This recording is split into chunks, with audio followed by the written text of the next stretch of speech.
Hello and welcome to the Wasteland Wrap. I'm your host, Jacob Holmes, joined by our really fresh-faced co-host here, Tyler Harner, new to Screenage Wasteland. Tyler, welcome to the show and welcome to the Wasteland.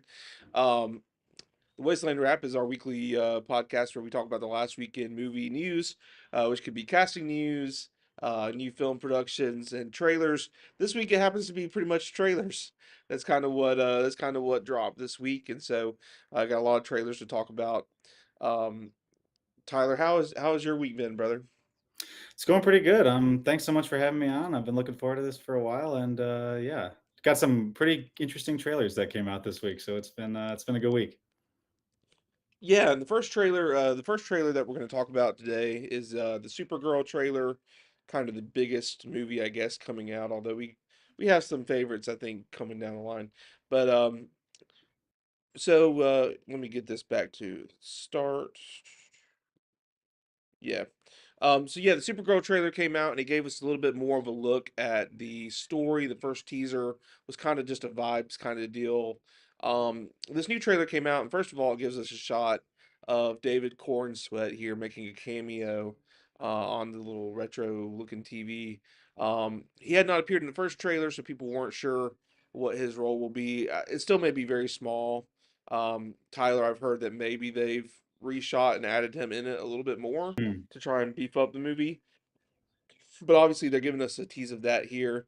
And here's Crypto as a puppy. I know Crypto was a big draw of Superman, and now we get a puppy version of him.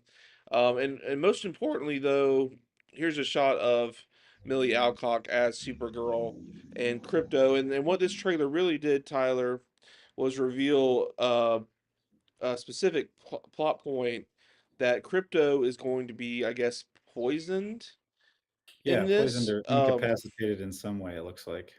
Yeah, which is I think new. I don't know if you've read the graphic novel or the comic story that this is based on. I haven't read the whole thing, but I looked at the first couple of issues when this was announced, and I don't think Crypto was injured in that, or at least not really. So this is kind of a different kind of thrust to the plot here than what they're pulling from in the original story. So I thought that was a little bit of an interesting thing. Um, and then we've got this is a bit we'll get a better look at her in a second, but Yeah, this is her the other kind of co-protagonist of this movie is going to be here. But this is our first really good look at Jason Momoa as yeah, Lobo, and I think he's probably the standout everyone's talking about from this trailer. Um, he said that Lobo is his dream role, and it looks like he was just having an absolute blast of a time. oh yeah, And really, this is the role that he was meant to play in DC. Here's a better look at Eve Ridley is the actress's name, and she's playing I don't know how to pronounce maybe Ruthie. I'm just gonna say Ruthie, but okay, that's probably not right. Um, but she plays like a younger girl on this alien planet who Supergirl runs into, and the guy that poisons or hurts Crypto is also I think like someone that hurt someone in her family or killed someone in her family. yeah. It looks Um, like that her in that trailer that her family gets kind of taken out, and while she watches. So I'm assuming there's going to be a revenge angle kind of going in there. I think also later in the trailer you get a quick little snippet of Supergirl kind of giving a like a revenge won't save you type speech. So I'm assuming there's going to yes, be some emotion driving this character for sure. yeah. Here's just another fun shot of Oh yeah, that's Lobo great. on the motorcycle, uh, and a great shot here too of Supergirl with her.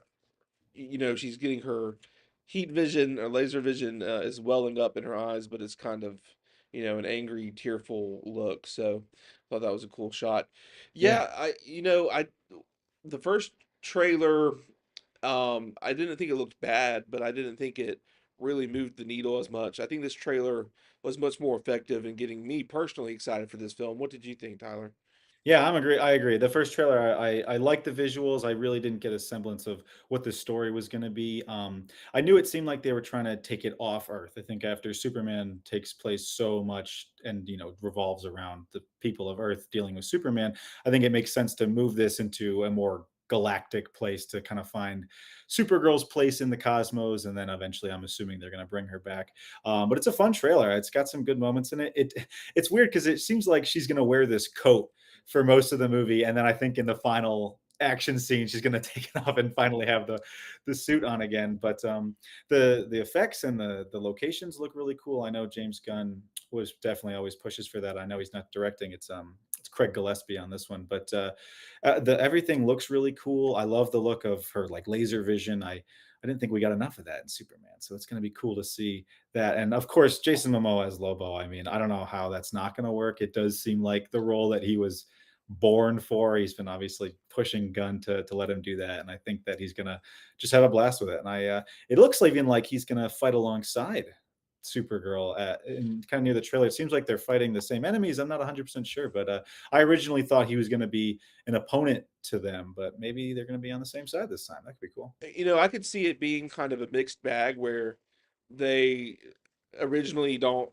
I mean, obviously there's some banter in the trailer, but it's like they're not really on a team, but they're like they have the Yeah, same enemies, and so they kind of Lobo seems almost like a Jack Sparrow kind of character where he's on whatever side he needs to be at the moment yeah, to accomplish what he needs, and overall kind of well meaning. Um, I think it's interesting. Supergirl is such a different character. Superman to me is a character about a hero who has absolute power and yet is absolutely good, which is mhm, obviously kind of opposite of what we would expect, which is like absolute power corrupts you. Supergirl is the difference. She's got the power, but she's not really focused on using it. It's kind of almost a more of a. It's almost in a way, it's got like a Lion King Simba, where she's like, I could do all this, but I'm just gonna go, yeah, do I'm gonna get drunk on these red planets. I think from the Superman movie and from these trailers, it seems like Millie Alcock is great. I think like the characterization seems really good. And I think her dynamic with Jason Momoa looks like it will be fun. yeah, And I think it'll be a fun time to see how this works. I don't know if it will quite live up to Superman standards that movie set because I know a lot of us at Screenage Wasteland think that really delivered. A few of us, I think, have some disagreements, and personally, I think the James Gunn-ness of Superman, um, kind of seeped in here and there, but yeah, overall, it was kind of a great step forward for the DCU. So it'll be interesting to see now how Supergirl moves forward. Every new movie is like, what is this new DC universe going to do, and is it going to sink or swim? yeah, It's also very super family oriented right now because we're getting Man of Tomorrow pretty soon. I know yeah. I Clayface think comes that's out the this next year. one. Yeah, well, we got Clayface, Oh, that's right. Yes. but Okay, and Clayface then jumping is back. kind of smaller, so it's going to be Yeah, like, it's maybe a little more contained, I'm sure. how is that going to work? And of course, everybody's got these questions about Batman. You can't escape from where's Batman going to fit in the Yep. DCU? But I think the direction they're going with the super family is nice. They're just going to have to figure out how to branch out because at some point it's going to be a little bit like you gotta expand the universe beyond just Superman, Supergirl, and Crypto. Yeah, I know. There's got to be more of it, and I know that with I know Clayface seems like it'll probably be contained. Maybe give a few teases for the Batman stuff that's going to come. But yeah, Man of Tomorrow, I know is going to just be more of Superman and Lex Luthor. I don't know if Millie Alcock's going to be involved in that at all. I'm assuming she'll end where we saw her in Superman, right? Where she'll kind of crash land. I think that's going to take place afterwards. I'm actually not 100% sure if that's before or afterwards. Um, but yeah, I'm very interested in seeing kind of what this does because this is going to set a tone, I think, for the rest of this DCU. Because I think Superman did a really good job kind of nailing that hopeful tone with a little bit of that, like, gun infused humor that he loves to do, but also kind of building out the world a little bit. You get your Guy Gardner and the Justice Society. I forgot. Is that what they're called in Superman? But you have like that kind of bit already built out a little bit. So I'm hoping that when Supergirl, does fall back into the fold, they are able to kind of do stuff with the super family that works, but eventually. Yeah, absolutely. Now, I don't know about you, as much as I enjoyed the Supergirl trailer, there was at least one more trailer that I was more excited about this week, and that was Boots Riley's "I Love Boosters." I have not seen here. This is our first uh, she who was in the like our still film seeing us here, and then with the Van Crew and or about and it's a great shot like a fashion thing which it's several times this trailer. Man, I'm so excited, and we're gonna talk a little bit about man, this is so and so creative. I don't know if it's gonna come together, but just it is. And that's what these first saying. Have you seen the review, Tyler? Yeah, so we'll hop over to Metacritic, but I was confused. Like this movie comes out May 22nd, I think, wide release, and so I saw the trailer, and then I was like, oh, this apparently on the trailer it had that 100%. And I was like, got wrong. So it happened as the opening bill. So yeah, I should navigate over to it, and then we can look at some. All right. So here's one. I haven't selected these out in particular, but here's one from the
playlist.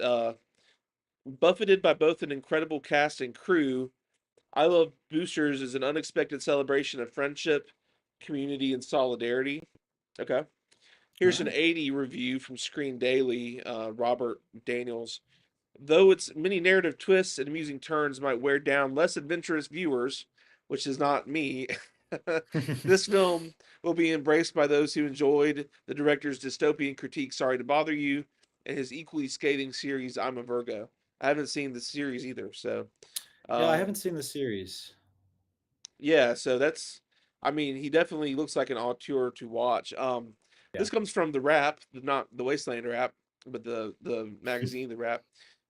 Riley proving himself to be a romantic just as he is a believer in revolution. Clearly, not only loves these boosters with hearts of gold, but anyone that is trying to make it all work for themselves and those around them. Um, this from the film stage says it's ambitious, explores the systems of the American dream. I do want to hop down to like some of the lesser reviews because not everyone. Yeah. Obviously, this is a little bit of divisive.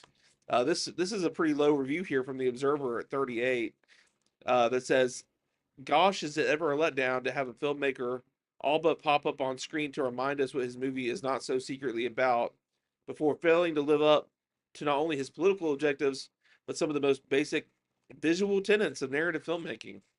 Um, Down with the bourgeoisie, absolutely, but must the revolution be so sloppy? Um, Hmm.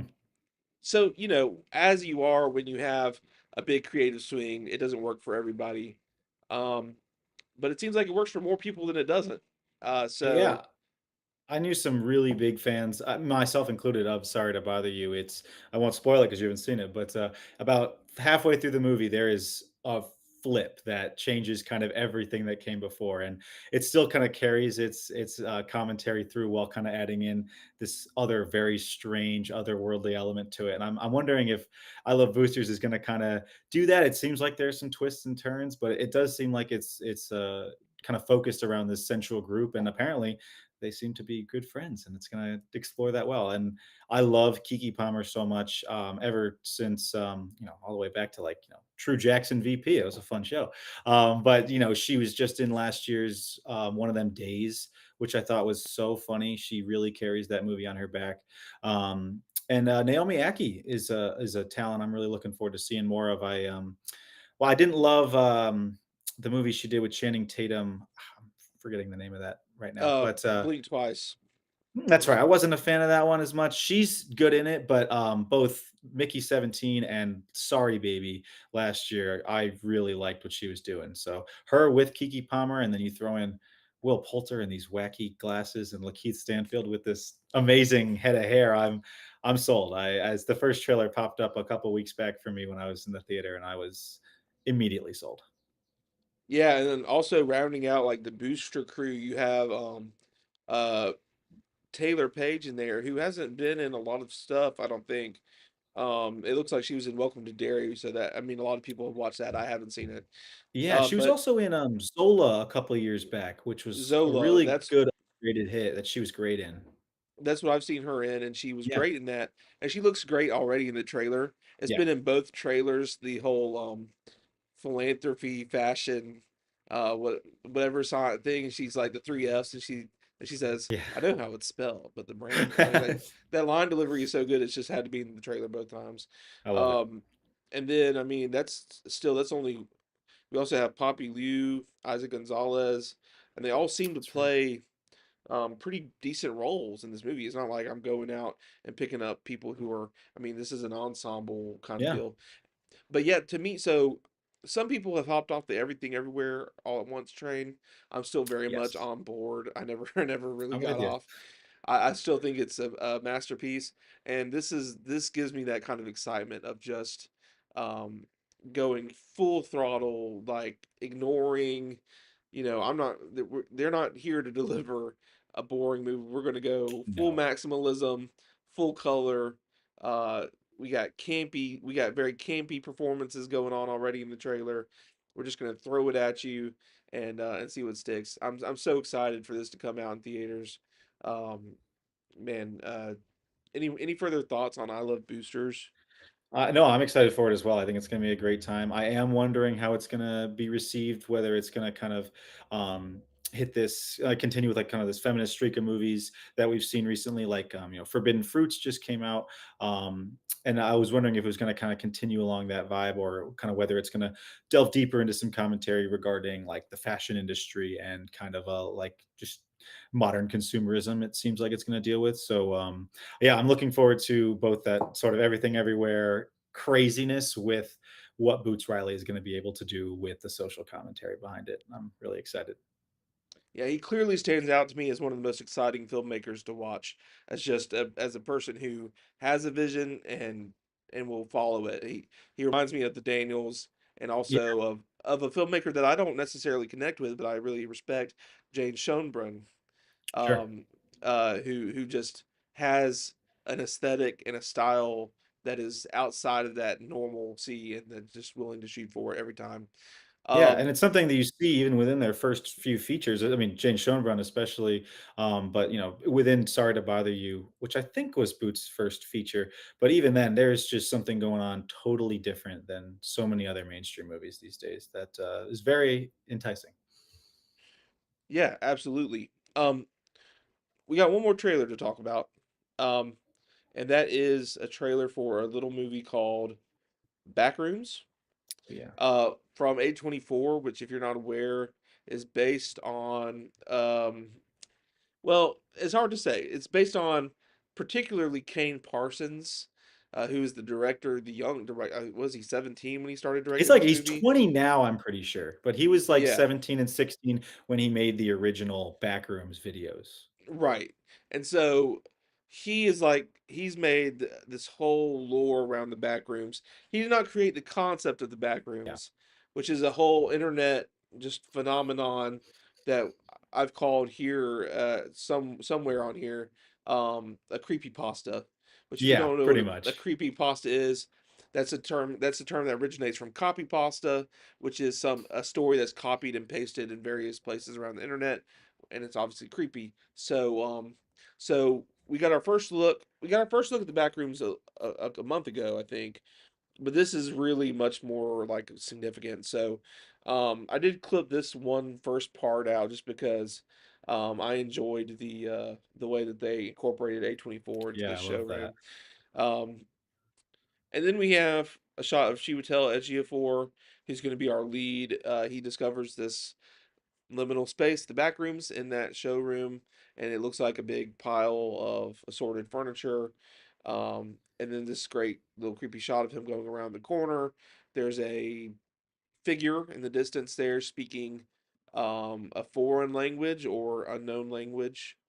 Um, and then this was a surprise to me. I didn't actually know about this. This is, let me, you know what? I didn't look up her name before filming, which I should have, but I can find that really fast. This is Nikita Maxwell, who plays Alice, the daughter in Shrinking, which is a great show. Okay. And so it's interesting to see her pop up. I did not expect that, so that was cool surprise for me in the trailer. And this is like too also, obviously the original Backrooms has more of a, um film grain, like home video feel. Yeah, the S videos are found footage for the most part, so I think they're trying to recreate that, especially with this scene here, with the camera. Yeah, I like the way they did it too, where they don't do the whole thing found footage, Yeah, but they incorporate, okay, we're gonna do some shots of the found footage in, which is kind of like, I didn't watch all of it, but Shelby Oaks had a similar take where, it wasn't just straightforward found footage. So I like that approach to this. Um, and then we get a shot of Renata Reinsva. She appears to be the therapist for EG4's character. yeah, I think Um, so. we see that earlier in the trailer, but I didn't get a clip of that. But here she is on assuming her couch. um, and then here's a shot of her actually finally breaking in to the back rooms, and then the final shot where we finally get some kind of horror element of her bloody and like going through this very cramped space. Um, Tyler, are you? super familiar with the Backrooms, as far as the like internet craze or Kane Parsons series of videos? Yeah, I remember when the first Backrooms video came out, it was I don't know how you could miss it, if you're on the internet a lot like I am. But that video came out and kinda just took it seemed took everyone by storm. It was this just, like, weird,